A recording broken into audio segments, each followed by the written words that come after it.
ఈ రోజే డౌన్లోడ్ చేయండి. మీ ఫేవరెట్ షోస్ చూడండి.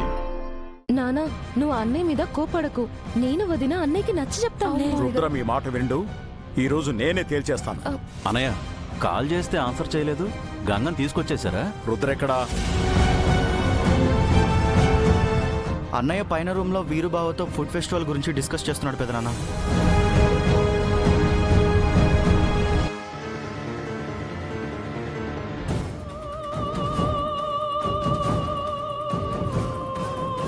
ప్రీతి, ఏమైంది?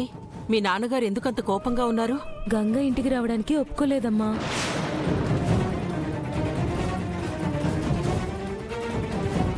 తను ఏ తప్పు చేయలేదని అన్నయ్య ఆ విషయం నమ్మే వరకు తన ఇంటికి రానని చెప్పేసింది.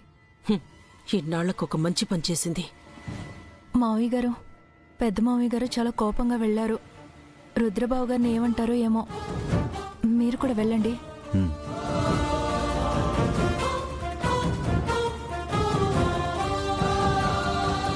రుద్రా, రుద్రా, ఏంటి పెదనాన్న?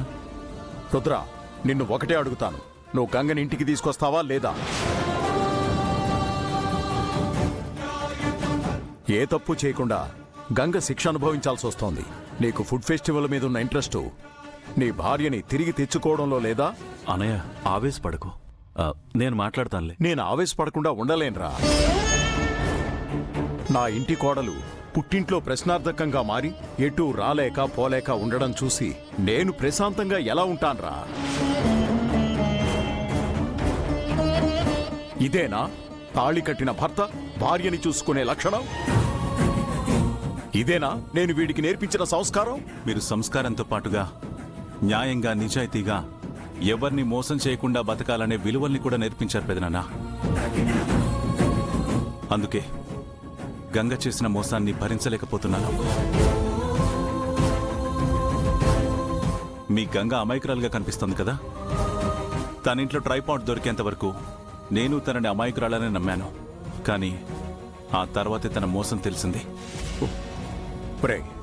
ఆ ట్రైపోడ్ అక్కడికి ఎలా వచ్చిందో తెలీదంట్రా తనకి. అసలు దాన్ని ఎలా వాడుతారో కూడా తనకి తెలీదంట్రా. కళ్లతో చూసిందే నిజమని నమ్మలేవురా. గంగ చెప్పింది మాత్రం నిజమని మీరెలా నమ్ముతారు పెదనాన్న? నాకు గంగ గురించి బాగా తెలుసు. తను తప్పు చేయదు. ఈ విషయంలో నేను మీతో అగ్రి కాలేను పెదనాన్న. అంతేనా? ఇదేనా నీ నిర్ణయం? గంగని ఇంటికి తీసుకురావా?